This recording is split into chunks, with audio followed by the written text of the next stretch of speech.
The unthinkable has happened. The American auto industry just took a hit it wasn't prepared for. One of the most iconic vehicles on the road, gone. The Ford pickup truck is no more. And with its death, the car market has plunged into chaos. In a move no one saw coming, Ford Motor Company dropped a bombshell announcement. They are ending production of their entire line of pickup trucks. And within hours of the news breaking, the auto market responded violently.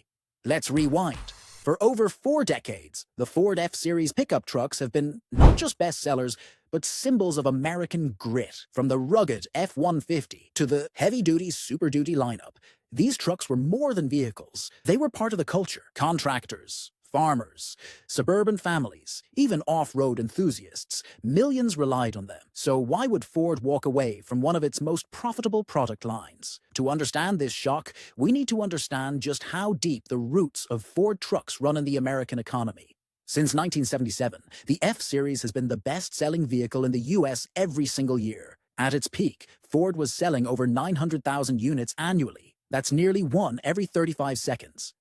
And these weren't just any trucks. They were rolling revenue machines. The profit margins on full-size pickups are among the highest in the industry. So again, why stop now? On a gray Tuesday morning, Ford's CEO Jim Farley stood at a podium in Dearborn, Michigan, and delivered a speech that would ripple through every layer of the automotive world. Today, he said, marks a turning point in Ford's legacy. We have made the strategic decision to wind down production of our internal combustion engine pickup trucks. The last F-150 will roll off the line in Q4 of this year. Silence, then disbelief, and then panic. Across social media, the backlash was instant. Truck owners called it betrayal. Dealerships were flooded with calls. Wall Street analysts scrambled to reevaluate projections. Within just hours, Ford stock dropped nearly 14%. But that was only the beginning. When a giant falls, it doesn't fall alone. The shockwave from Ford's announcement sent ripple effects across the entire auto industry. Suppliers that built everything from suspension systems to tailgate locks for Ford trucks, their stock plunged. Competitors like GM and Ram at first saw a bump, but then came the realization. If Ford's walking away, what do they know that we don't? Was it regulations? Was it EV mandates? Was it economic pressure? Within 48 hours, the broader auto market shed billions in market cap. Major truck parts suppliers, like Dana Inc. and BorgWarner, saw losses between 8 to 15%. Dealership groups began canceling future truck inventory orders. Banks tightened auto loan policies, fearing a collapse in used truck values. And then came the most surprising reaction from consumers. With Ford halting production, current owners of Ford trucks suddenly saw their vehicles become collector items or liabilities. Some owners raced to sell, fearing a value collapse. Others hoarded their pickups, hoping scarcity would drive prices up. Used Ford trucks on sites like Carvana and AutoTrader spiked overnight. A 2018 F-150 that was worth $25,000 listed for $39,000 the next morning. And it wasn't just Ford trucks. The panic spread to Ram, Chevy, even Toyota trucks. Buyers feared those companies might follow Ford's lead. Behind the chaos and confusion, one question echoed louder than the rest. Why would Ford kill the golden goose? The answer isn't just about trucks. It's about the future and pressure. Over the last 5 years, the automotive world has been on a collision course with climate policy. Global emissions targets, rising carbon taxes, and sweeping EV mandates from governments worldwide have put traditional automakers in a chokehold. Ford, like every other legacy brand, has faced mounting pressure to electrify its fleet or risk being left behind. And here's the kicker. Despite their popularity, full-size pickup trucks are emissions monsters. The average F-150 emits nearly twice the CO2 of a hybrid sedan. Regulatory agencies have taken notice. In the background, governments have been tightening the screws. In the US, the EPA's proposed 2030 vehicle emissions standards would make it nearly impossible for Ford's current truck lineup to stay compliant, without billions in redesign and penalties. Internally, Ford knew something had to give. The cost of compliance fines, and retrofitting gas-powered trucks to meet future laws, it wasn't sustainable. So the decision was made. Ford would go all in on electric, not just build electric trucks, but replace gas-powered trucks altogether. They're not killing the pickup. They're reinventing it. Quietly, Ford has been restructuring its EV operations, pivoting resources into high-efficiency battery plants and solid-state tech. The F-150 Lightning wasn't just a one-off. It was the blueprint. Ford's official statement focused on streamlining for innovation and accelerating sustainable mobility. But insiders suggest a much more calculated play is underway. According to leaked internal memos and reports from industry insiders, Ford plans to relaunch its entire truck line under a new sub-brand, Ford e-Torque. By 2027, the company wants to offer only battery electric pickups under this new banner. In fact, the closure of gas-powered truck production lines is part of a larger restructuring dubbed Project Horizon. The goal? Slash legacy costs, eliminate overlapping platforms, and dominate the EV pickup market before Tesla, Rivian, and Chevy can lock it up. Hey, but here's the gamble. In abandoning the traditional truck too soon, Ford risks alienating its core customer base, many of whom aren't ready to go electric. Ranchers, tradespeople, and off-roaders across the country have voiced serious doubts about electric trucks. Concerns about towing capacity, charging infrastructure, and range in harsh weather still dominate forums and review sites. And in some regions, where electric charging is scarce, going EV simply isn't practical. So is Ford making a bold leap or a fatal miscalculation? When Ford acts, the industry listens, and automakers around the globe are now facing a tough choice. Follow Ford into the unknown or cling to the past. GM, Stellantis, and Toyota are already in emergency board meetings. Executives are being forced to reevaluate their product roadmaps. Supply chains are scrambling to pivot toward EV parts. The ripple effect is global. China, the world's largest EV manufacturer, has already begun reaching out to North American suppliers.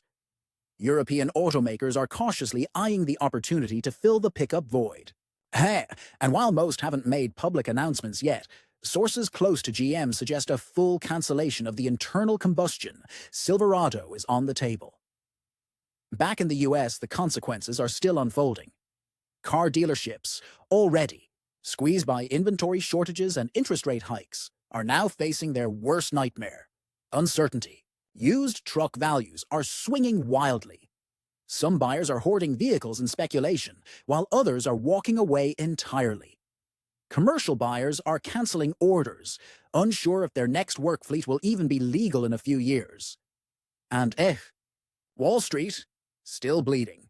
As of this week, Ford has lost over $58 billion in market cap. Other auto stocks have followed.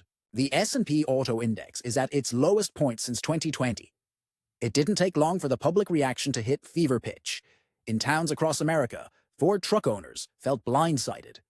Overnight, their trusted workhorses had become orphans. "I bought my F-250 last year," one construction business owner said in a now-viral video, "thinking it would last me a decade. Now I don't even know if I'll get parts in 3 years." Online forums exploded with rage. Hashtags like "Check a Ford fail" and "No truck betrayal" began trending. Dealerships became ground zero for frustrated customers, demanding clarity or refunds. Some loyalists didn't stop at just complaining. A growing coalition of Ford owners has reportedly begun drafting legal action, citing deceptive marketing, sudden depreciation, and violation of long-term service contracts. It's not just a PR nightmare. It's a total collapse of consumer trust. Ford, once seen as the heartbeat of Middle America, now finds itself painted as the villain in a story about abandoning tradition for technology. In Washington, D.C., the announcement didn't go unnoticed. For days, lawmakers stayed silent. But behind closed doors, negotiations were raging. Sources from Capitol Hill report that Ford's decision came just weeks before a major EV incentive package was set to be unveiled. Could the timing have been strategic? The Biden administration, heavily invested in transitioning the country toward a zero-emissions future, may have been pressuring automakers to voluntarily comply ahead of 2030 federal mandates. Ford may have acted first to secure more favorable subsidies, tax relief, or even priority in lithium and battery contracts. Meanwhile, Republican lawmakers in truck-heavy states like Texas, Montana, and Oklahoma have called for investigations into Ford's decision, arguing it will destroy jobs and damage local economies. Auto unions are also fuming. The sudden production shutdown puts tens of thousands of manufacturing jobs at risk. While Ford has promised retraining programs and EV plant transfers, many workers see it as corporate spin. We build trucks, not batteries.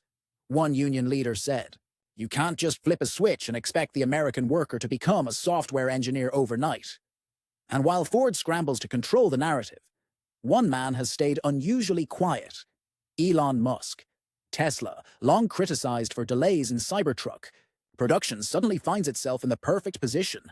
Ford has just handed Musk the market on a silver platter. The Cybertruck, once a meme, now a serious contender, has already begun limited deliveries. And with Ford out of the internal combustion game, Tesla's all-electric dominance becomes much more viable.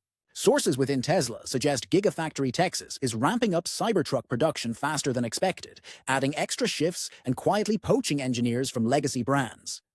The result? Tesla's stock is soaring, while traditional auto stocks burn.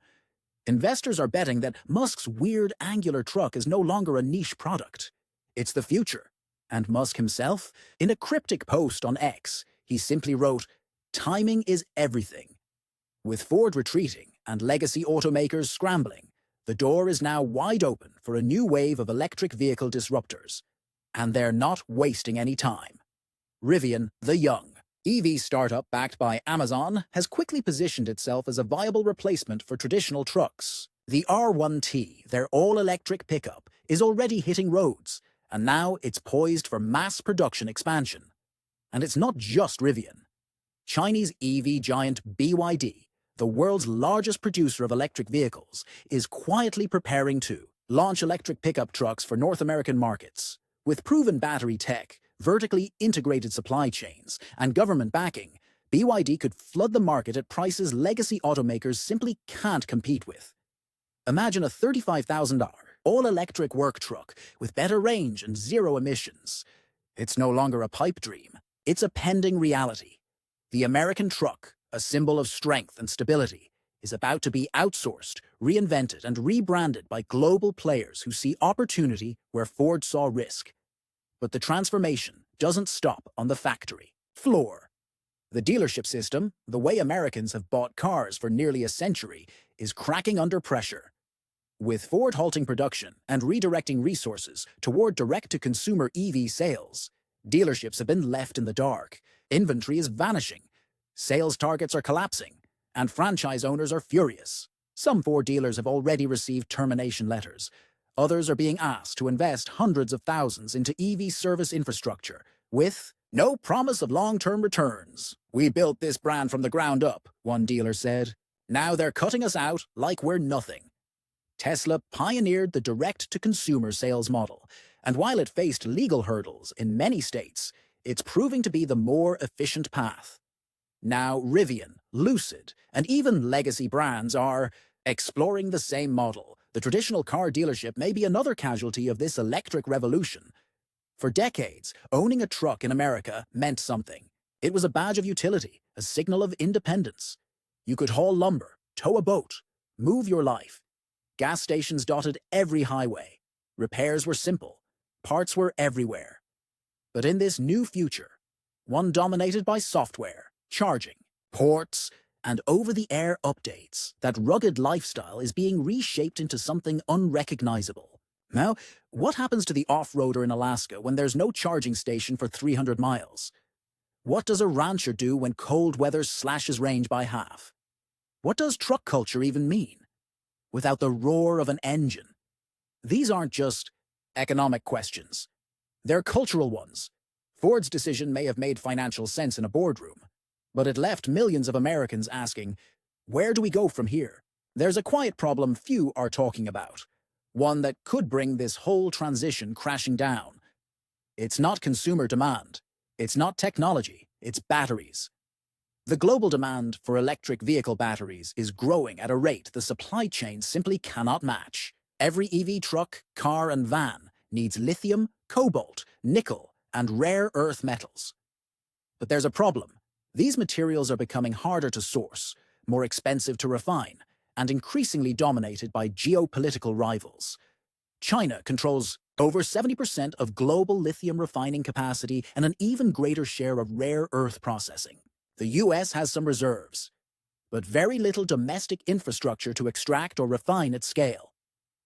The race to electrify isn't just about innovation anymore. It's a resource war, and America is behind. Ford's move may have been bold, but it came with enormous risk. What happens if battery prices continue to rise? What if the raw materials don't arrive on time? What if EV production stalls? Without enough batteries, trucks won't ship. Assembly lines will go dark, and customers will be stuck waiting. Even if Ford's electric trucks were ready tomorrow, there's another issue, one hiding in plain sight. The charging network across the United States is still dangerously underdeveloped. In rural states, entire counties don't have a single fast-charging station, and even in urban centers, reliability is questionable at best. According to a recent Department of Energy report, over 25% of public chargers are offline or malfunctioning at any given moment. That's a far cry from the seamless, nationwide fueling infrastructure built over a century. For gas vehicles, imagine towing a trailer through Arizona, only to realize your EV truck's range cuts in half, and the nearest charger is 70 miles away. The electric future isn't just about building vehicles. It's about rebuilding the entire transportation ecosystem, and so far, we're not ready. If you're planning to buy a truck in the next 12 to 18 months, you're probably asking, what now? Should I wait? Go electric. Grab one of the last gas models before they disappear. Here's what you need to know right now. First, gas-powered truck prices are likely to spike in the short term as availability dries up. Expect used models, especially well-maintained ones, to hold or gain value. Second, early EV trucks will likely face production delays, price hikes, and limited support. Unless you live near strong charging infrastructure and don't rely on heavy towing, you may want to wait for second-generation models. And third, watch the government. EV incentives, tax rebates, and even buyback programs could change the cost equation dramatically within months.